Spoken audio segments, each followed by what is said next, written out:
हर हर महादेव। जय श्री सीताराम। महाकाली कल्याणी आपका भला करे। हर हर महादेव। जय श्री सीताराम। बालाजी महाराज की जय हो। मैंने बहुत बार एक बात देखी है, हालांकि अब तो नहीं होता हमारे घर में, मैंने पहले हमारे में भी होता था जब तक जानकारी नहीं थी भाई। मेरी पत्नी भी शिवलिंग वहाँ या आ जाती शिवालय मंदिर में यानी के, और वहाँ से जल लेके आती शिव जी का, शिवलिंग का। जैसे जल चढ़ाया, फिर जो जलाधारी से जल बहता है वहाँ से थोड़ा सा जल लेके आती, और हमें भी पिलाती, आके पियो, मेरे को भी, बच्चों को भी छिड़काव भी करती। भाई सुनी होगी कई बात, हम भी सुनते हैं, कथावाचक बोलते हैं बहुत से।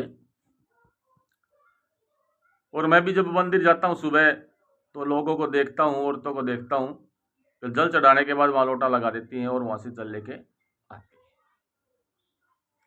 क्या ये बात सच है? कहते हैं ना कि भाई ज्ञान कहीं ना कहीं से लेना चाहिए, और अगर आप लेना चाहते हैं कहीं ना कहीं से मिलेगा। मेरे मन में बहुत लालसा थी इस चीज़ के प्रति कि जब हम जल चढ़ाते हैं, क्या वो घर पे लाना उचित है या नहीं। भाई यूट्यूब चैनलों पर तो आते हैं कोई कथावाचक हैं, वो बताते हैं लेके आओ, ये करो वो करो, लेकिन मुझे संतुष्टि नहीं थी।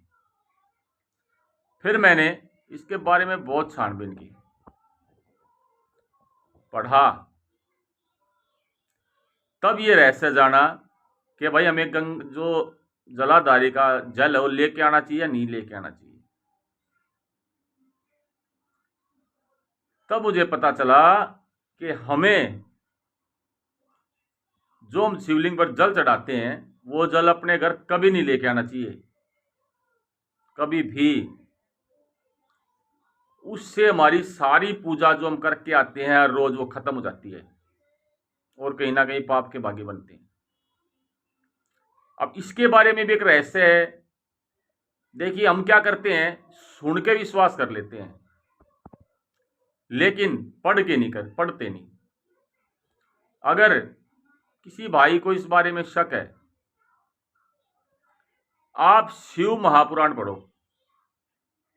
जब आप शिव महापुराण पढ़ेंगे तो आपको पता चलेगा कि हमें जलाधारी का जल नहीं लेके आना चाहिए, बिल्कुल भी नहीं लेके आना चाहिए। अभी आप ये देखो, जब हम शिवलिंग पर जल चढ़ाते हैं, हम कभी भी, सबको पता है कि भगवान शिव की जो ये शिवलिंग की है आधी परिक्रमा की जाती है, यानी कि वापस जाके वापस मुड़ जाते हैं हम, मतलब यानी को जलाधारी को कभी नहीं लांगते। जब हम जय श्री सीताराम, हर हर महादेव, नमः शिवाय, जय बाबा की। जब हम जलाधारी को लांगते नहीं है और उसका फिर जल कैसे लेके आ सकते हैं, आप ये देखो। जलाधारी का लांगना इतना बड़ा महत्व है, अगर हम मन में वहां खड़े खड़े भी भगवान शिव की परिक्रमा कर रहे हैं तो तब भी इसको जलाधारी को नहीं लांगते हम।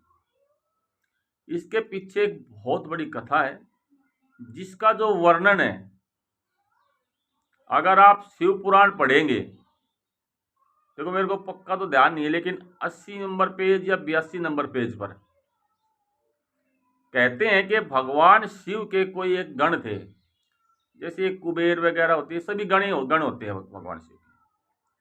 भगवान शिव के गण और बहुत बड़े भगत है, लेकिन उनको इस बारे में जानकारी नहीं थी। उन्होंने जलाधारी को बार बार लांगते थे।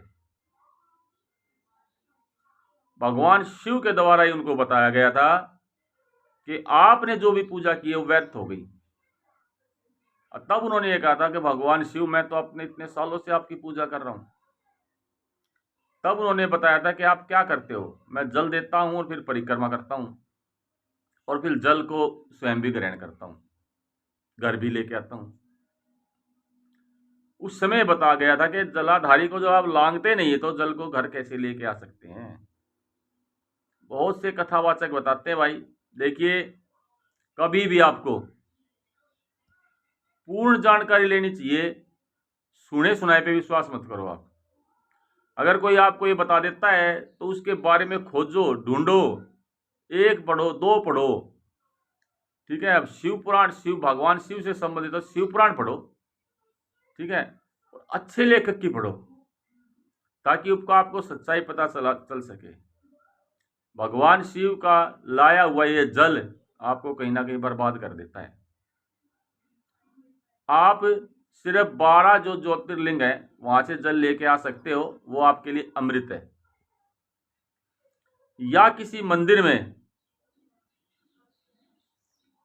सोने की परत या चांदी की परत चढ़ी हुई है उसके ऊपर, शिवलिंग के ऊपर, तब आप लेके आ सकते हो।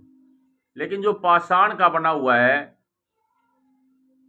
उनके, उससे आप नहीं ला सकते जल, उसको नहीं लाना चाहिए। ये आपको कहीं ना कहीं नुकसान करता है, आपकी आर्थिक स्थिति को खराब करता है, आरी बीमारी बनाता है। और बहुत से भाइयों को शायद यकीन ना भी हो, भाई यकीन करिए एक ही रास्ता है, आप पढ़ो भगवान शिव की महापुराण, शिव महापुराण। आपको शिव महापुराण में सारी बातें पता चल जाएंगी कि हमें लानी चाहिए या नहीं लानी चाहिए। आपको यकीन आ जाएगा। बार बार मना करने पर भी लोग वहां से जल लेके आते हैं, और जल लेके आने के बाद जल को ग्रहण भी करते हैं, जल को ग्रहण भी करते हैं उसको। जहां आप जल दे रहे हैं आपको क्या पता वो स्थान कैसा है। इतने भूत प्रेत आत्मा नेगेटिव ऊर्जाएं योगनिया, भाई आपके लिए जो नेगेटिव ऊर्जा है वो भगवान शिव के गण हैं,